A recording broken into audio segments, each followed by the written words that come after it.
Welcome to Knife Thoughts. This video is going to be on this knife, and this is the Monterey Bay Knives Valar. And so this is a knife that I bought here right around Black Friday, and it's one that I had been looking at for a long time because I think that it's just a really cool looking knife.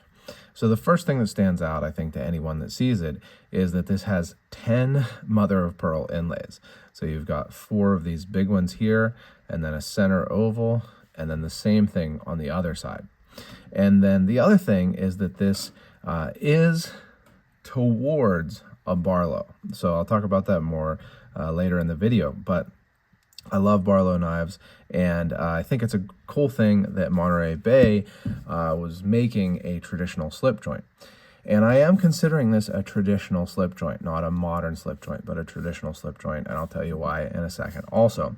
But they have done some slip joints before, although I know Monterey Bay knives more so for their modern knives. I haven't had many of them, but they work with Ray Laconico, and I really like Ray Laconico's designs, and they have some knives that I'd like to get. I'd really like to get one of their sea lions designed by Ray Laconico. But this knife, I just decided I might as well get one and check it out. So first of all, like I said here, this is the version with 10 mother of pearl inlays. There's also another version. It still does have, mother of pearl, but I believe it's also carbon fiber. This one I think is the one to go for because it's just very beautiful and very unique.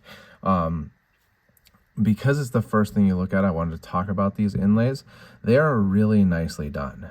So there really are no gaps around any of these inlays, which I find to be really impressive. I'm actually in the process of writing an article on what to expect when you're buying your first traditional slip joint for kind of people who are modern knife fans that have gotten interested in slip joints. And one of the things that I'm going to say is that you do have to kind of be prepared for natural cover materials to have some, slight gaps and things like that. But these are really nicely done. So I'm going to try to show you up close as well as I can here that really they are, flush fit all the way around. I was really happy with how that turned out. I did have to send in a knife from Cooper Cutlery, not this one, but a knife from Cooper Cutlery recently because there were cracks around the pins. Now, one thing to be aware of is that these are not pinned in, these are glued in. And I, have in the past and continue to not prefer glued in shields. I prefer shields that are pinned in, which GEC typically pins their shields, Case typically doesn't pin their shields. But in the case of inlays like this, honestly, I am not too worried about it. I think that it looks great without any pins. And honestly, the pins are really well hidden on this. So you can see, you can't see any pins at all in the front. You can't see a pivot pin. It's just really well done. Now on the back, there is really a flathead screw. And this is why I'm calling this a true traditional slip joint. While this isn't necessarily itself the most traditional kind of construction method, it is more traditional looking than something like a Jack Wolf Knives knife. Now, I love Jack Wolf knives. I think they do an incredible job. I like this knife in particular a whole lot. But there's a difference in the look between these two knives because, these have torque screws and on both sides, whereas this just has this one, and it's a flathead. It's something you could have seen, 100 years ago or so.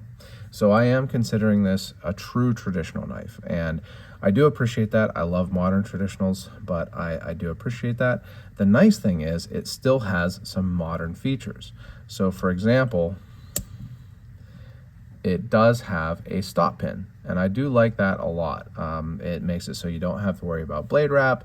You can close the knife hard and not worry about it, and you can sharpen it and everything. And speaking of that, it also has K390, so you can see that there. Now the interesting thing with K390 is a carbon steel. So for those people who love traditional knives and want to have a carbon steel that will patina, this will. You can see that it already has hopefully you can see, it already has a little bit of patina from cutting some food with it. So it doesn't patina exactly like 1095, but it will definitely patina, certainly more than something like D2. It's a carbon steel, but it's just like a really nice carbon steel. So far, I have used it mostly for just normal stuff. I have not sharpened it, although it probably needs it because I was cutting food on, I think, a glass or ceramic plate. But I appreciate that it has a good steel, but a carbon steel. I do generally prefer stainless steel, but I think it's a nice thing to go along with the traditionalness. Now, I mentioned that it's almost a Barlow. And so what do I mean by that? Well, this bolster is elongated. It's longer than a normal bolster. So, your typical traditional knife has a bolster that's relatively short. So I actually just changed how I store my traditional knives, but here I'll pull out a case knife, for example. So this is an old case that was a gift from a friend and fellow Barlow Bearcat, and you can see that the bolster is pretty short. The bolster is definitely elongated on this Valar, but it doesn't quite meet the criteria that I normally would use for a Barlow, which is the bolster being 1/3 the total length of the handle. So again, I'll show you in comparison to this Big Bro from Jack Wolf Knives. They are similar in length. I believe the Big Bro is a little bit longer, but you can see that the bolster is significantly longer on this Barlow version of the Big Bro. So it doesn't quite meet the criteria of a Barlow, but I'm gonna let it slide. I want to call it a Barlow, so I'm going to, and especially considering the fact that Grady's from Cutlery, who's very interested in doing things traditionally, recently called this a Barlow. This is the Rosie Barlow on the 78 frame, and it has not that much different of an elongated bolster. So it's definitely not quite as long as I would prefer for a Barlow, but I'm going to give it a pass and call it a Barlow, kind of in the same way that this did. They actually don't call it a Barlow, as far as I know, anywhere in the description, but it's close enough for me. I really like it. And even if it is just a jackknife, it's a great looking jackknife. So that's why I say it's not quite a Barlow, but it's trying, so we'll let it do its thing. But and another thing that I did forget to mention here is that it has this file work. Now, file work is another thing that I've never been a huge fan of, but I think it fits really nicely on this knife, being that it is so fancy looking overall. So I do really like the file work. I like how it fits in with the mother of pearl inlays. It does also have a milled out pivot, so you get some good action, and I really like all of that. I think it's just a really nice package. You can see this is designed by S. Owen, which is Sean Owen, I believe. But just a really nice package, and this is the version that I would go with. This one was about $180 when I bought it. I think the other one's like $130, but for sure I would go with this. One thing I also wanted to talk about is this slip. So it comes with this slip, and I like slips for traditional knives. I was trying to figure out how to carry this knife in the slip. I don't really like this slip a whole lot. I think that it's well made, but I don't like the design of it. And the reason for that is because, as you can see, this knife does not sit anywhere near fully within the slip. So, you're either going to have the butt end of the knife sticking out and getting scratched up, or the bolster end. And as you can see, I already had that happen here. I think this was actually when I had it in a knife roll of knives that I'm, was planning to make videos on, but it did get a little scratch there. So I don't prefer this style of slip. I much prefer a style of slip like this from traditional pocket knives that, you can cover the whole knife and then just squeeze it and it'll come out. But it is nice that they include a slip. I actually think if this covered the whole knife but then had like a little lip like this, I would carry it on my belt because it's just so nice looking that, I don't know, maybe I should be, because it's probably dorky looking to everybody that's not a knife person, but I feel like it looks so nice that I don't mind, carrying it. But It's also easy to pinch, great action, no blade play. I would call the pull like a 6, something like that, a 6. Just really nice sound. Sits well within the frame, as I mentioned. I really like that. Just a beautiful knife, and one that I really appreciate that they made. One other thing, the name, the Valar, comes from Tolkien, and I am a big fan of Lord of the Rings and Tolkien, and it's probably more so from the Silmarillion, and so I think that's a really cool thing.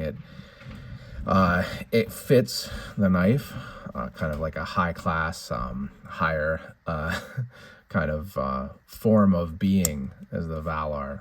They're like the highest form of angel. If I hope that's there might be like a Tolkien, someone who knows more than me that comes in and corrects that, and that's fine. I'd love for you to do that. But my understanding is that the Valar are like the highest form of angel, almost kind of like gods, but there's really only one, Eru.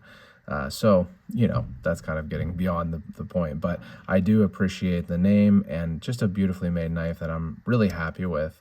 I've been really enjoying, and the only thing I would really do to this knife at all to improve it is make the bolster just a little bit longer.